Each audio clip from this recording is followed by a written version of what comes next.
So first I want to say thank you so much for giving me your time. I know how crazy you are. And most people obviously know the brands that you're associated with, but they have no idea who you are. So for, not just for me, but for all of the members of Butterfly, can you tell a little bit about what you do and who you are? Sure. I'm Santomero. I'm a mom of 2 girls, and I created Blue's Clues, and I created Super Y, which is a PBS show for kids 2 to 5. I actually have a master's in child developmental psychology, so I approached television from that educational point of view.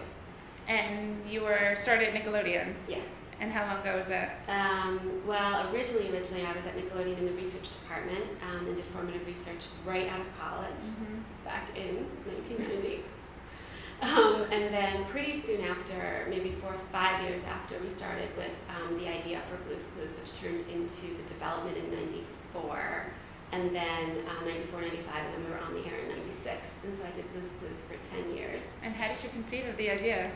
Blue's Clues, well, you know, my master's thesis was all about educational television and how we can really use the media to get kids thinking and reading and doing all of these wonderful things. And so I actually had written Super Y and then had to put that away because what Nickelodeon really wanted was a game show for preschoolers. And so I thought, okay, a game show, what does that mean?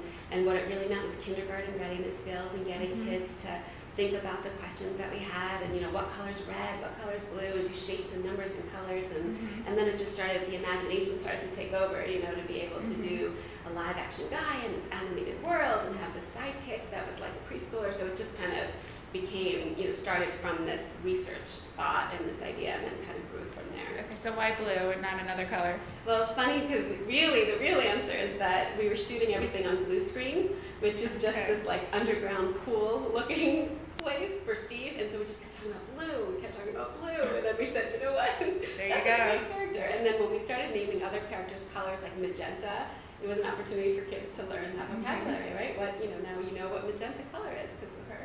So how did the format, and we'll get to Super Y, but how did the format of Blue's Clues differ from the other children's programming that was out there already?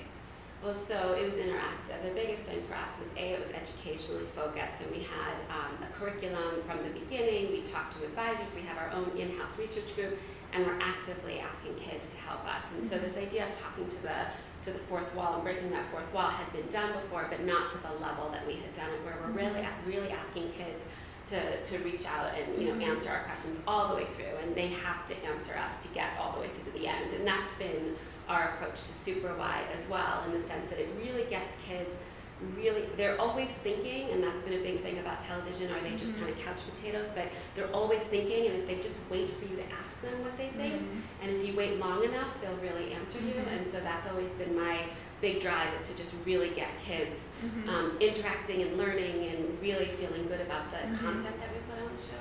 Now I read that you air one particular episode for a week straight. What's the rationale behind that? Well, when we premiered Blue's Clues, we had done that because of the fact that you read the same books to your kids over and over and over again, and that repetition is really the key to learning, and that our show is really the mastery show. That's how we dubbed it at the beginning. And the more kids watched the same episodes, the more interactive they were, and the more that they learned. And we didn't want them to just memorize what we had on TV. We wanted them to learn the concepts that we had. So we had, since we were always doing research, we had these kids watching our show on shapes, and after it was over, the teachers telling us in the classroom, they would walk around pointing, like, this is a rectangle, this, you know, this light switch is it. So they were just constantly mastering what we showed, and then were able to apply it to their world. So the more that you practice and repeat, the more likely they'll be able to do it. And it was funny because moms, we had tons of calls, like, what are you doing? Da, da, da, da. But once they understood, like once there was a rationale and they got it, they were like, oh, embraced it. They completely embraced it. We watched the same movies over and over again until my kid really masters them. You know, that's just how it works. And we as adults will watch Animal House. Same thing.